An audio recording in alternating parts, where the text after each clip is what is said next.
Special Edition returns for one final episode from the Star in Frisco. Welcome in, everybody, to the Globe Life Studios. We've got Isaiah Stanback, Barry Church, Nate Newton. I'm Kyle Yeomans. Things didn't go the Dallas Cowboys' way. Unfortunately, they are defeated in the wild card round by the Green Bay Packers, 48-32, the final score. And gentlemen, it wasn't exactly the ending that the Cowboys had envisioned, but it was it was something that you probably could have seen coming. Dallas now 1-3 in the postseason underneath Mike McCarthy. But Barry, I'll start with you.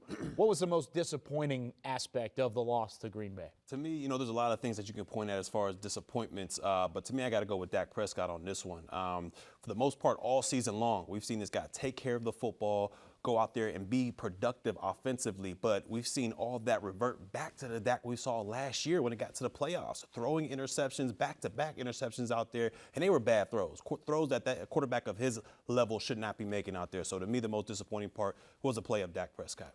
Yeah, I'm going to go straight to how they lost. And that comes down to execution. And there's no fight seemingly coming out of that ball game. Got down early, tried to fight back. You just heard some of the turnovers that Dak had. But defensively, they dropped coverages. There wasn't any communication. And then after they got down by a couple touchdowns, you just didn't see no type of fight, no type of desire to want to punch back after you got hit in the mouth. And that, to me, was the most disappointing. We talked to the CEO, Stephen Jones, before the game, pre-game, and he was hyped, and he said everything was ready. The guys had prepared and got ready, and they lined up, and they didn't look prepared. So I'm gonna question his coaching staff, offensively and defensively. Well, these guys really prepared for what went down, and it seems like they wasn't. Yeah, and it seems like there were multiple elements to it. I mean, you could really say any number of the units to this loss turned into a significant piece. But let's hear what Mike McCarthy had to say about accepting accountability and trying to fix what's going on here in Dallas. We have established a championship program. It's just not the world championship yet. We know how to win. We know how to train to win. We have the right people, but we have not crossed the threshold winning playoff games. And it's extremely disappointing to be sitting here talking about it. But I know how to win, and we will get over that threshold. I have total confidence in it, and that's why I'm standing here today. So Mike McCarthy is standing here today. He will stand here into 2024 as well. The Cowboys have announced that he will return for his fifth and final season of his initial contract, but we'll see what happens in the future. I mean, Isaiah, when you look at Mike McCarthy, is it the right move to bring him back for next season? I totally agree that he should be back here. I'm in 100% agreement of that. I don't think that you could just take for granted the 12-5 seasons that he's had over the past 3 years. Most coaches in this league would dream of having those seasons. And in order to go get the Lombardi, in order to go get the NFC Championship game, you have to win in the regular season and position yourself for the easiest trek through the playoffs. So absolutely he deserves to be back. I look at his history. He has won a Super Bowl, so he knows what it takes. Can he get the players to understand what it takes? I know they say it's a new generation, but you have to somehow, some way, reach your star players so they can show up in the games. I believe in Coach McCarthy. Yeah, whether we believe it or not is irrelevant right now because the Joneses, they've made that decision. So Mike McCarthy will be back here next year, and I think it's on a one-year basis. And I think it's to where you got to prove that you can take this organization, you can take this team to the next level, something that Jason Garrett, the coach previous to him, wasn't able to do. That's why Mike McCarthy was brought in here, to get this team over the hump and to the next level, and I believe Mike McCarthy understands that challenge. And there are two individuals for each NFL team where the records are attached to their name: the head coach and the quarterback. So when we come back on Special Edition, we talk about Dak Prescott. Is he the answer? Mike McCarthy believes he is. And is he able to play at a high level when things matter the most? We'll talk about QB1 when we come back. Special Edition, presented by AT&T, is brought to you by your Texas Ford dealers. Ford is the best in Texas. Reliant, official energy provider of the Dallas Cowboys. Blockchain.com. Make your crypto play today. And by AT&T, official sponsor of the Dallas Cowboys.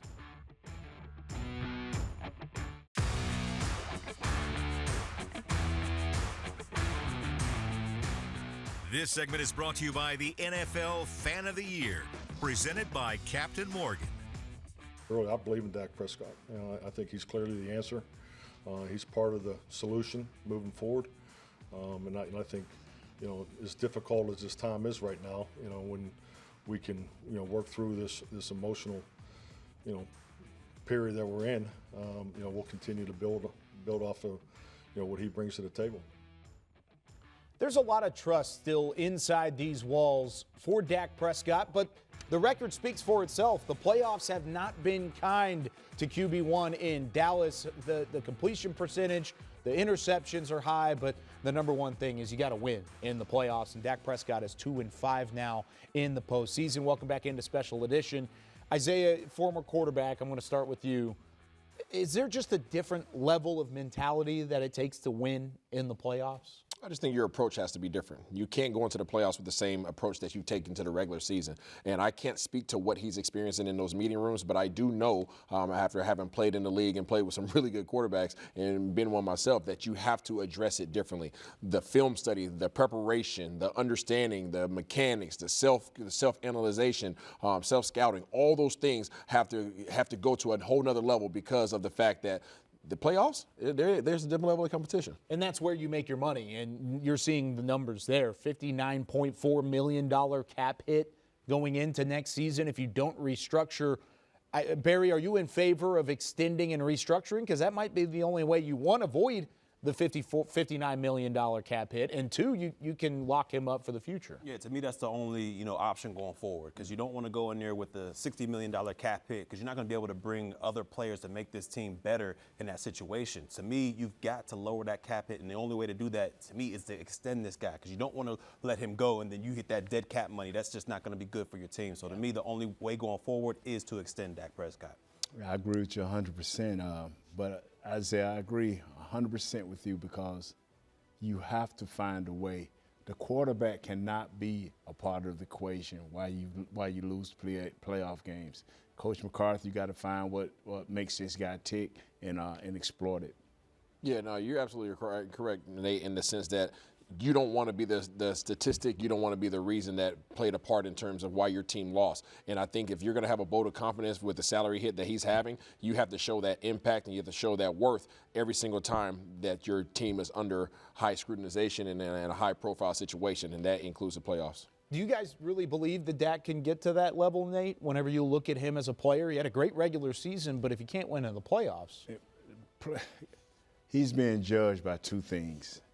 That's the money he makes. Mm-hmm. People have high expectations in playoff games. And right now, he's making the money, but he's not being successful in the playoffs. Yeah, you got to find a way to have a little bit of both, right? If you really want to make yourself a quarterback for the future for Dallas Cowboys Nation, because they are going to continue to judge on those two factors. But when we come back, we're going to go judge a little bit on the film room. What happened against Green Bay, and how can the Cowboys have success going into 2024? This segment was brought to you by the NFL Fan of the Year, presented by Captain Morgan.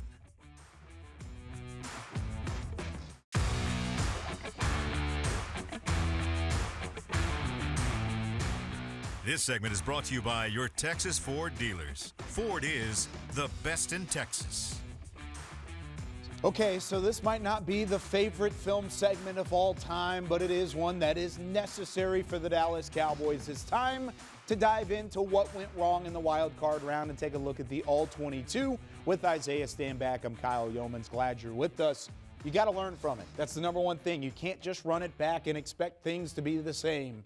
You got to take these lessons that you learned in the wild card round. You got to find a way to execute on it going into 2024. Absolutely. And there's a dude by the name of Michael Jackson that said you got to look at the man in the mirror. And that's exactly what we're going to do right here. We're going to address 3 different areas that the Dallas Cowboys have to get better at this offseason so that they do not have a repeat next year. First thing, we're going to talk about the penalties, okay? This season, there's entirely too many penalties. Matter of fact, Dallas Cowboys were 3rd in the league in terms of penalties called against them. And here's just an example in the wild card game against the Green Bay Packers of one of the many penalties that we've sustained. Here is Sam Williams at the bottom of the screen, just understanding the situation, okay? Here he is going to be here at the gunner position, a super athletic guy. I'm not trying to pick on him, but here is an example of this game where he messed up particularly. Boom, there goes the ball. You see Sam running down here right now. Okay, he's going to running down. Okay, one thing, we're going to pause it right now. Pause. right now, he has two different options, okay? He can push his man legally into the returner, okay? That is not a problem. He can bump into the returner with the opposing man and be okay. But he chooses not to do that. He chooses to try to pull up when he's running full speed, doesn't have enough time, and ends up infringing on the returner's ability to get a clean catch. That is a penalty. Instead of the guy having to fair catch it at the 7-yard line, now these boys get the ball all the way over here at the 22. That's just one of the many penalties that Dallas sustained this year, and one area that we definitely have to address. Well, and it's not a new thing either. I mean, this is a team that has struggled in the penalty category the last couple of years. This year was just, it hit you at a couple bad times, and that was the number one thing. Now, what about the offensive side of the football? Where can this team get better? Running game. Gotta be. I know a lot of people right now are looking at Tony Pollard. He was a franchise tag guy, all those things. It's not just Tony Pollard. It is the scheme. It is the personnel. It is execution. And here's a prime example of it right here. I want you guys to notice, okay, if you cut this thing right down the middle, how many guys do we have on our side of the ball that can block, okay? You got 1, 2, 3, 4, 5, 6, okay? Versus how many guys in their box? 1, 2, okay? Oh, let me get back here. Sorry, my fault. 1, 2, 3, 4, 5. 6 on 5 right now. You should be able to win this matchup. Let's go ahead and play it through. We're going to have a motion man come across the formation, okay? Get a little bump here. Now we're playing 5 on 5. Right now, you have to win at the point of contact. That is your center, Tyler Biotis. He is not getting any kind of pushback, okay? Next man up, we're going to have Mr. Zach Martin right here. He misses on his block as well, okay? And then right here, go and play it through. All right, Tony Pollard's getting the ball right off the back. The line of scrimmage is right here at the 30-yard line. Look where Tony Pollard is having to make moves. He is back in the backfield having to make moves because there's a man looking directly at him in the hole, and he should not have to deal with that. The blocking scheme didn't allow for him to have any kind of rushing opportunity on this particular play. He only averaged about 4 yards on the season. Last year, he was at about 6, okay? He just did not have the opportunities. It wasn't just him. It was the entire offense and their running game. We have to be better going forward. And that had been outlined throughout the year, too. I mean, that's the number one thing is you got to win in the trenches. You won on the offensive side of the ball, but you also didn't win on the defensive side of the ball either. Really, both sides struggled at times. How did they get better on the defensive end? Yeah, defensively, you have to be able to stop the run. And I know a lot of people are going to look at the interior defensive lineman. Last year, obviously, we drafted Mozzie Smith. He didn't have the rookie year that he would like to have had, but you have to get stronger in the middle, and then at the second level, you have to do a better job of just executing your assignments. I want everybody to pay close attention to a couple people on this particular play. One of them is going to be, if I can get to my little drawing here, boom. One of them is going to be right here. We have a big Hankins, and we have Neville Gallimore. Two things that we need at the point here is trying to drive through and get some penetration, okay? Trying to find a way. Next thing is going to be the second level defenders. We have to find more penetration. These guys have to get going, okay? So right off the back, let's push the play button, all right? Talked about the defensive linemen, okay? We want these guys up front, our big fellas, to get penetration. They don't do so on this particular play. Pause it right there. All right, the next guy I want you guys to pay attention to is going to be Micah Parsons. He does a great job of following his indicator. As soon as he sees that tackle block down, he is really on the hip, doing a great job here. You're going to ask that of all of your guys. So this guy is going to be looking at this offensive guard. That is his key. This offensive guard is his key to go. Okay, who's Damone Clark supposed to be looking at? Damone Clark is supposed to be looking at this guard. This guard right here is who he's supposed to be looking at. But he's not paying attention to him. He's looking at the man in the backfield and is going across the formation. So what ends up happening? Instead of reading your key and shooting this gap, you end up reading the wrong man right here. And now instead of coming play side, you're now going backside. And because you decide to go backside, now look at this void right here. That is the reason why this run defense has not been efficient. They haven't been as effective as they want to be, not only up front, but the second level defenders. What are you watching? How are you executing? And because of that, you get free touchdowns. They want to be better against the run. You got to find a way to get better running the football, get better at defending the run if you want to have success in the postseason. Dallas has not had that success. But when we come back, who's going to be the personnel they're working with going into the 2024 campaign? Will Tony Pollard be back in the fold? He was on a franchise tag. Do they add him to a contract list when we come back? This segment was brought to you by your Texas Ford dealers. Ford is the best in Texas.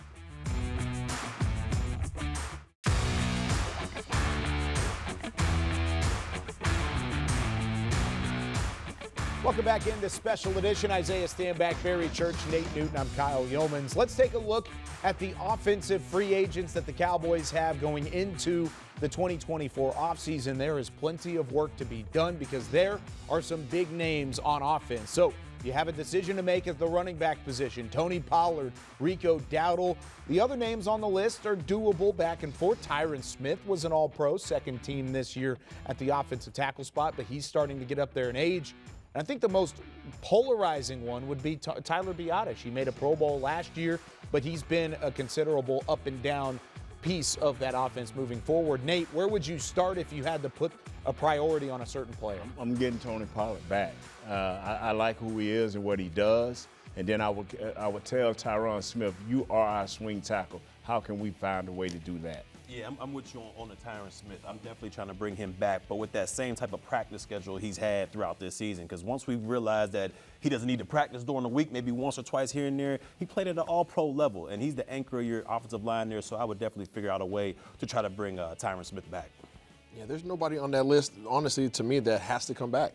I think that you need to figure out a new center. I think you need a bigger dog up front. I think Tyron Smith, I think he's at the end of his career. And I think Tony Pollard, the price point that he wants, you could probably get him back, but it's not going to be for no $10 million. So I don't think there's anybody that's polarizing on that list that you absolutely have to have back. You think Tony Pollard will get more than $10 million? No, I don't think okay. He's not going to get, half. I'm about to say, Yeah. all right. Yeah. If you can get him back for about $5 million, then yeah. Yeah, that's a smart role. Then I think you're rolling in the right For sure. direction. And there are names that weren't on that list that are going to be in contract talks too. CeeDee Lamb, probably the most notable, and Dak Prescott, also most notable at the same time. So let's take a look at the defensive side of the ball, because there are some more names and some more impactful names there, too. Look at the cornerback spot. You've got Stephon Gilmore, Jordan Lewis, who are crucial starters for you this year. C.J. Goodwin, who's been a special teams ace for you throughout his career. Jaron Kearse, a big piece of Dan Quinn's defense. And then at the defensive front, you've got four legitimate rotational pieces there, Isaiah. Where's your priority lie? Number one, Jonathan Hankins. Yeah. You have to get big Hankins back, and then right after that, the next man I'm bringing back is Jordan Lewis. Both of those guys have to be back in this building, and then you can hope to try to retain majority of those other guys because they've all played key roles. Yeah, I'm going to have to disagree with you a little bit on that one. To me, the only guy I'm bringing back on that list would be C.J. Goodwin, and that's to bolster that special teams unit. I understand what Hankins brings to the table, but Hankins was also in that lineup when those guys were rushing for 200 yards against the Dallas Cowboys defense, and he really didn't make a difference in the playoff game against the Green Bay. So to me, I'm bolstering that special teams, and then we'll figure out the rest when it happens. Jonathan Hankins, Jordan Lewis, C.J. Goodwin. Bring those guys back. You know, you may have to pay a little bit more, but those three guys, I think, can help this team. It's interesting how much a conversation changes, because Jordan Lewis was talked about as, he'll walk at the end of the year. He's gone. He'll go off and into the sunset, and his Dallas Cowboys tenure will come to a close. Now you've got two guys clamoring for him to try and come back, because that's how well he did end up at the end of the season. But how can the Cowboys be successful going into the offseason? We give our keys to a successful summer for Jerry Jones and the Dallas Cowboys next.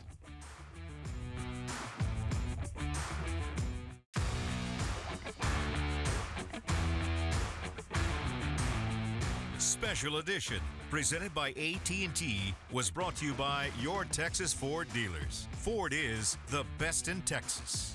Miller Lite, the only beer of the Dallas Cowboys. And by AT&T, official sponsor of the Dallas Cowboys. For one final time in the 2023 season, we welcome you back into Special Edition. Isaiah Stanback, Barry Church, Nate Newton, I'm Kyle Yeomans. Now it's time to look forward to the 2024 offseason. There's lots on the to-do list for the Dallas Cowboys. What's one key to a successful offseason, Barry? Well, I actually got two here. One, we've got to figure out a way to bring Dan Quinn back. I know it's going to be hard. You got a lot of suitors out there, but you got to figure out a way to bring him back. And secondly, you got to get some linebackers on that second level. We've seen that, that defense get gashed in the run game. Second level has to come to play. I think you have to go with a real self-scouting report. Really look at yourself in the mirror and figure out exactly who you are and what you're not. And then from that point, you can figure out exactly what you need to address. You got to address your O-line, go out and find your offensive line by free agency or through the draft, and you definitely got to go out and get a thumping linebacker by free agency or the draft. It really is. It's a highly anticipated offseason, but it's a highly volatile offseason as well. You're going to have some ups and downs. This is a crucial couple of months for the Dallas Cowboys. We'll be here to break it down for you on Special Edition next year, but until then, keep up to date on everything on DallasCowboys.com. For our entire Dallas Cowboys crew, for Isaiah Stanback, Barry Church, and Nate Newton, I'm Kyle Yeomans saying so long for the 2023 season. We'll see you next time.